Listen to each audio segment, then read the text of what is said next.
This is an absolutely fascinating clip of the former Shah, the monarch of Iran in the 1970s, just before the Iranian revolution that saw him deposed and the Islamic Republic of Iran created. And here he is talking about the Palestinian cause. Very different time, Iran, back then in the 70s. Have a watch. The Palestinians obviously had the sympathy of many, many people, almost all the countries in the world, persecuted people, stateless people, looking for a home or something. Yeah. You know, exactly like the sympathy that the Jews had when they were searching for a home. Right.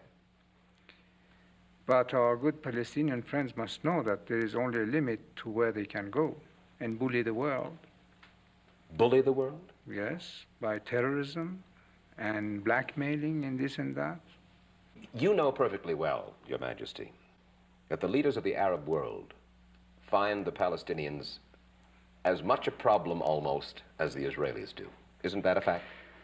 What I can say is that they should really open their eyes, reassert their situation, and if there is a hierarchy and someone there in command of the Palestinians, you mean? Of the Palestinians, to start a new policy, because the actual one is going to lead them nowhere. With whom do they really have understanding? With Assad, with Sadat, with Hussein? That's a very good question. They have none with any of these leaders? Not to my knowledge. And they seem to be out of control. It seems so today. And what about the Arab leader who supports the Palestinians, the terrorists, with his oil money, Muammar Gaddafi of Libya? He's crazy. You really believe that? Oh, yes. No doubt. The man is absolutely irresponsible and crazy. So very different times back then, eh? A different Iran. And we believe Iran at some point will restore itself to sanity and the good sense of its people. But it just goes to show that people who are often on the front lines of seeing what's actually going on in Israel, and those who aren't deeply absorbed into an extremist Islamist view of the world, can see the reality clearly for what it is. And they see that the reality is that what's really going on with the Palestinians is the things that they lament, their victimhood that they lament, has been self-inflicted. Everything. They lament the Nakba and the displacement of 1948. That wouldn't have happened had they simply accepted the UN's proposal of splitting the land into two states, one for the Jews, one for the Arabs. There were Jews and Arabs living there peacefully. No one had been displaced. They were living there peacefully, side by side. Jews had had a prior sovereign state there 2,000 years ago. The Islamic conquest began in the 7th century. But you always had a presence of both there. And yes, Jews started returning en masse from the 19th century onwards. But it was all done legally. And then what happened with the displacement of 48? The Arab side launched a genocidal war against the Jews. The Jews fight back. And in that war, Arabs get displaced.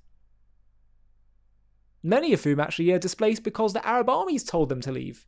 Some of those that stayed ended up becoming Israeli Arabs. So there's no ethnic cleansing there, but they call, it's ethnic cleansing, it's so unfair, it's displacement. It's all just their ploy of provoke the Jews, try to destroy them, then when they lose, cry victim, and that's the way they're going to try and get the Jews, get the world to say the Jews are the terrible ones, and isolate them that way. It's pretty sick. But sadly, the world falls for it. But clearly, the former Shah of Iran did not fall for it. Did not fall for this stuff. Everything they lament. What's happening now in Gaza. Occupation. Security checkpoints and security fences. Every single thing they lament. A blockade in Gaza. It's all self-inflicted. There'd be no blockade, which is really just a censoring for weapons, which it was occurring before October 7th. That wouldn't have happened had they not elected Hamas and sending in rockets every day. What, you don't think Israel shouldn't be censoring what's going in there after they choose to elect a jihadist, extremist, anti-Semitic death cult government? The whole thing's absurd. I'm honestly getting bored with having to explain why, when Israel does things simply to survive, I have to explain that to people. It's just getting dull. But anyway, Iran is very interesting.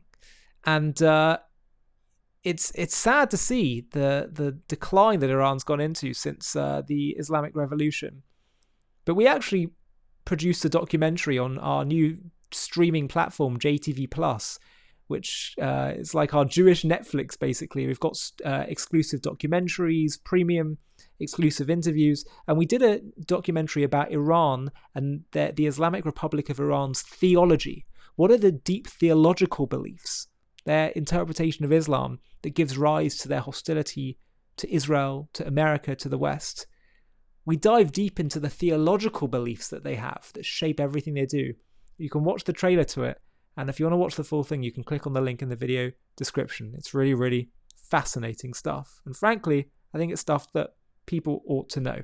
The Islamic Republic of Iran. For over 4 decades, its leaders have stood defiantly, their voices thundering through Tehran's streets, chanting death to Israel and waging a relentless war on the West. But what fuels this fierce, unyielding hatred? Is it politics? A grab for regional power? Or something even more profound? A theology that casts Israel and the West as cosmic enemies in a divine battle for the end of days.